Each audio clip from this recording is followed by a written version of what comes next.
아빠는 자꾸 바쁜데 자꾸 딸은 그날 서울 외곽의 조용한 주택가에는 이례적인 긴장감이 감돌았다. 카메라도 수행원도 없었다. 화려한 무대 위에서 늘 단정한 미소와 단호한 평가로만 보이던 한 사람이 고개를 숙인 채 한 집의 초인종을 눌렀다. 이름 석 자만으로도 한국 대중가요사의 한 페이지를 장식하는 인물, 주현미였다. 그녀가 직접 찾아간 곳은 트로트 오디션 프로그램에서 화제가 되었던 참가자 빈에서의 집이었다. 방송이 끝난 뒤 수개월이 지났음에도 심사위원 주현미의 한마디 평가는 여전히 온라인과 팬들 사이에서 논쟁의 불씨로 남아있었다. 감정이 과하다, 기교에 치중했다는 그 평가가 한 어린 참가자의 인생에 어떤 흔적을 남겼는지, 그리고 그 말이 어떤 무게로 되돌아왔는지에 대해 그동안 누구도 명확히 말하지 않았다. 하지만 그날 모든 것이 조용히 뒤집혔다. 문을 연 사람은 빈에서의 아버지였다. 놀란 기색을 숨기지 못한 채 굳어버린 그의 표정 뒤로 거실 한켠에 앉아있던 할머니가 천천히 몸을 일으켰다. 그 순간 주현미는 아무 말 없이 신발을 벗고 들어와 그대로 허리를 굽혔다. 무대 인사가 아닌, 방송용 사과도 아닌 아주 깊은 고개 숙임이었다. 제 판단이 잘못됐습니다. 목소리는 낮았고 문장 끝은 미세하게 떨렸다. 현장에 있었던 관계자는 그 어떤 카메라 앞에서도 보지 못했던 모습이라고 말했다. 늘 정확한 발성과 흔들림 없는 태도로 후배들을 평가해오던 심사위원은 그날만큼은 한 명의 어른으로, 한 명의 선배로 서 있었다. 주현미는 준비해온 말이 있는 듯 했지만 쉽게 이어가지 못했다. 몇 초간의 침묵 끝에 그녀는 빈에서의 이름을 불렀다. 방송에서는 당당하게 노래하던 아이는 그날 거실 구석에서 고개를 숙인 채 어른들의 대화를 듣고 있었다. 주현미는 그 아이를 보자마자 결국 눈물을 흘리고 말았다. 그때 저는 프로그램의 흐름과 무대 위의 완성도만 봤어요. 하지만 예서가 짊어지고 올라온 마음, 그 나이에 감당해야 했던 부담, 저는 제대로 보지 못했습니다. 이 말에 빈에서의 할머니는 아무 말 없이 손수건을 꺼냈다. 오랜 세월 손녀를 키워온 노인의 손은 굳어 있었지만 눈가는 이미 젖어 있었다. 할머니는 방송 나간 뒤로 아이가 노래를 부르다 멈추는 날이 많아졌다고 조용히 말했다. 그 말은 비난이 아니었고 원망도 아니었다. 그저 사실에 가까운 고백이었다. 주현미는 다시 한번 고개를 숙였다. 이번에는 더 오래였다. 심사위원이라는 자리가 이렇게 무거운 자리인 줄 다시 배웠습니다. 예서에게 상처가 되었다면 그건 전부 제 책임입니다. 이 장면은 그 어떤 방송에도 담기지 않았다. 하지만 오히려 그렇기에 업계 관계자들 사이에서는 이 사건이 더 큰 파장을 낳았다. 한 베테랑 음악평론가는 한국 오디션 역사에서 심사위원이 참가자의 집을 직접 찾아가 사과한 사례는 거의 없다고 말했다. 특히 주현미처럼 상징성이 큰 인물이 이런 선택을 했다는 점에서 이 만남은 단순한 개인적 사과를 넘어선 의미를 갖는다. 방송 이후 빈에서는 논란의 참가자라는 꼬리표를 달게 되었다. 실력과는 별개로 심사평 하나가 아이의 이미지 전체를 규정해버렸다. 그 과정에서 아이를 보호해야 할 어른들은 어디까지 책임을 져야 하는가? 주현미는 그 질문을 피하지 않았다. 그날 제가 한 말은 방송용 멘트였지만 그 말을 듣는 사람의 인생은 방송이 아니었습니다. 이 말은 현장에 있던 모두를 침묵하게 만들었다. 빈에서의 아버지는 한참 뒤에야 입을 열었다. 그는 화를 내지도 책임을 묻지도 않았다.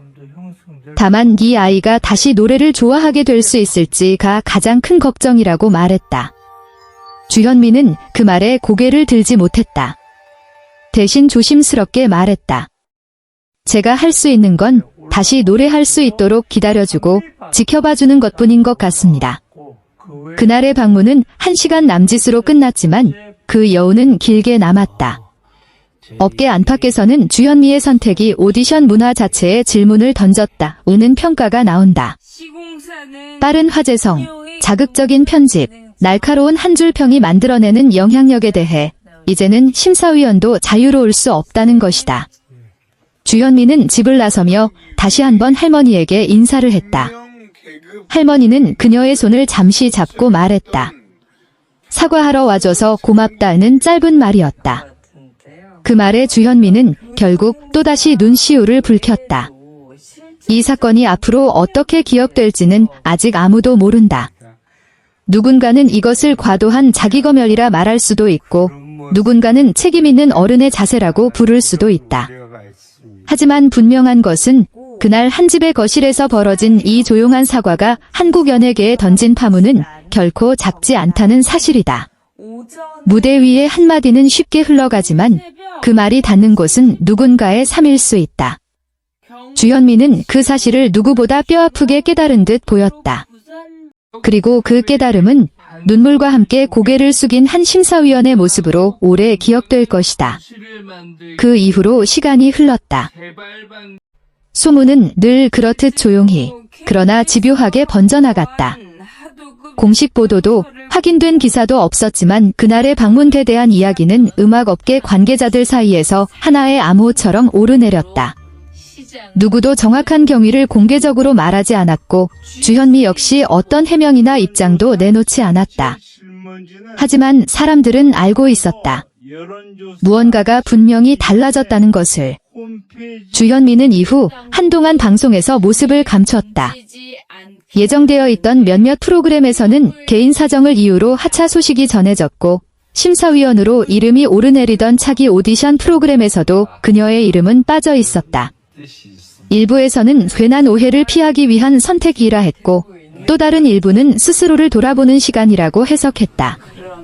주현미 본인은 그 어떤 해석에도 답하지 않았다. 다만 가까운 지인에게 이런 말을 했다고 전해진다. 말을 줄이고 귀를 좀 더 열고 싶어졌어. 그 말은 그녀의 태도 변화로 이어졌다. 예전보다 인터뷰는 적어졌고 무대 위에서도 노래 사이사이에 덧붙이던 말들은 한층 짧아졌다. 대신 노래 자체에 더 오래 머물렀다. 감정을 밀어붙이기보다는 숨을 고르고 여백을 남기는 방식으로. 오래된 팬들은 그 변화를 가장 먼저 알아차렸다.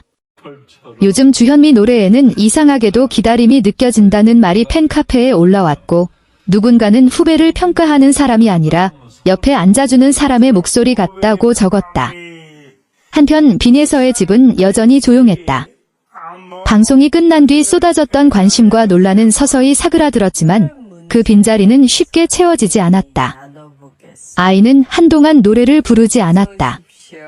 할머니가 틀어놓은 트로트 프로그램이 TV에서 흘러나와도 예전처럼 따라 부르지 않았다. 마이크 대신 공책을 붙잡고 그림을 그리거나 창밖을 오래 바라보는 날이 많아졌다. 가족들은 억지로 노래를 시키지 않았다. 누군가는 시간이 약이라고 말했지만 그 말이 가장 잔인하게 들릴 때도 있었다. 그러던 어느 날 할머니가 조심스럽게 물었다. 예서야, 요즘은 노래가 싫어졌니? 아이의 대답은 단순했다. 싫은 건 아닌데 무서워. 그 한마디에 어른들은 더 이상 아무 말도 할 수 없었다. 무대, 평가, 시선, 그리고 한 줄의 말, 그 모든 것이 아이에게는 노래보다 먼저 떠오르는 기억이 되어버린 것이다. 빈에서의 아버지는 그날 밤 아이가 잠든 뒤 오래도록 거실에 앉아 있었다.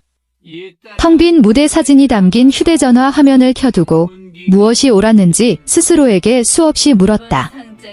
아이의